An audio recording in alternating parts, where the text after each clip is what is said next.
पाकिस्तान में टैक्स दहिंदगान की तादाद कितनी? बोल ने ढूंढ निकाला। मुल्क में टैक्स फाइलर्स की तादाद तारीख के रिकॉर्ड सतह पर पहुंच गई। एफबीआर के रुकन सीमा शकील ने बोल को यह बताया कि टैक्स गोशवारे जमा कराने वालों की तादाद 25,22,000 से तजावुज कर गई है। सीमा शकील के मुताबिक रवा माली साल में टैक्स गोशवारे जमा करने वालों की तादाद रिकॉर्ड 69% उसमें इजाफा हुआ है। पाकिस्तान में टैक्स दहिंदगान की तादाद कितनी है?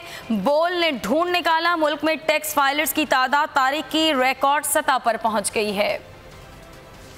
एफबीआर की रुकन सीमा शकील ने बोल को ये बताया है कि टैक्स गोशवारे जमा कराने वालों की तादाद 25,22,000 से तजावुज कर गई है। सीमा शकील के मुताबिक रवा माली साल में टैक्स गोशवारे जमा करने वालों की तादाद में रिकॉर्ड 69% इजाफा हुआ है। इरशाद संजरानी इस बारे में मजीद बताएंगे। इरशाद, बताइएगा, सीमा शकील जो कि एफबीआर की रुकन है, उन्होंने मजीद क्या बताया है बोल को? देखिए, बिल्कुल ये बहुत बड़ी खबर उन्होंने बोल न्यूज से शेयर की है और ये पाकिस्तान की बड़ी कामयाबी है, इमरान खान गवर्नमेंट की कामयाबी है।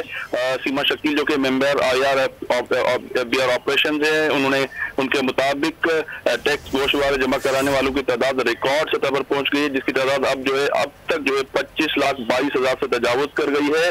और सिर्फ रवा माली साल में गुज़िश्ता माली साल के मुकाबले ये तादाद जो 69% पे जायद है। उन्होंने कहा कि एफबीआर जो है वज़ीर-ए-आज़म इमरान खान के विजन पर काम कर रहा है। एफबीआर की ये बहुत बड़ी कामयाबी है, वफाकी हुकूमत की बहुत बड़ी कामयाबी है। संजरानी, आपने अपडेट किया, आपका बेहद शुक्रिया।